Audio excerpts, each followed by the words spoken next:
Eto nakita ko lang, kaya naalala ko, ay oo nga, meron palang pwesto etong si Bobo Gadon sa ating gobyerno. Yun nga, di ba? Inappoint siya kamakailan. Anyway, kung ilang buwan na. Pero eto, meron kasing kumakalat na bagong award-giving body. Bago ba or sadyang sadyang pililan talaga yung binibigyan ng award? Dahil kuno dito nga, yung award ay dapat bayaran. Yun yung kumakalat sa social media. So gumawa sila neto, kung sino man yung gumawa neto, bravo. Okay, magaling. Larry Gadon, meron din daw awards.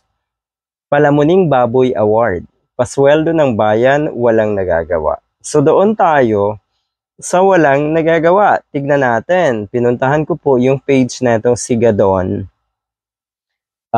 Meron naman po siyang nagagawa. Okay. Meron po. Tignan natin. So, kamakailan, bumisita siya sa, yon, Secretary Larry Gadon, champion of poverty alleviation, visits the Philippine National Police. Yun pala, yun yung nakikita, o ito yung nakita natin sa kanyang Facebook page, bumisita sa Philippine National Police. So, tignan natin kung ito ba may kaugnayan sa kanyang pwesto bilang advisor nga ng Poverty Alleviation, kung ano man yan, agency. Alright.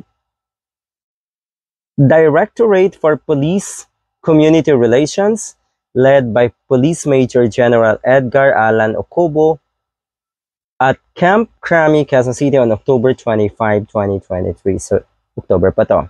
Pero di ba may ginagawa rin, bumibisita sa PNP. Ito yon, tignan pa natin. Ayan. Secretary Larry Gadon, Champion of Poverty. Ayun pala yon. Champion of Poverty Alleviation daw. Yan nga, yung pagbisita niya. Yan, nakikita nyo naman. Tignan natin yung iba pa niyang ginawa. Meron pa ditong isa Ito. Ang pag-alala at pagdiriwang ng ika-106 na anibersaryo ng kapanganakan ng aking number 1 president. Ayun, binisita rin pala niya. Etong si Ferdinand Edralin Marcos Sr. Yun po ang nakita natin na ginagawa.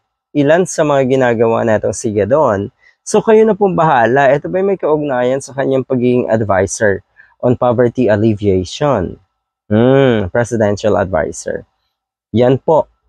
So, yung award, kung babalikan natin, angkop ba sa kanya itong award na ito? Ano sa tingin nyo?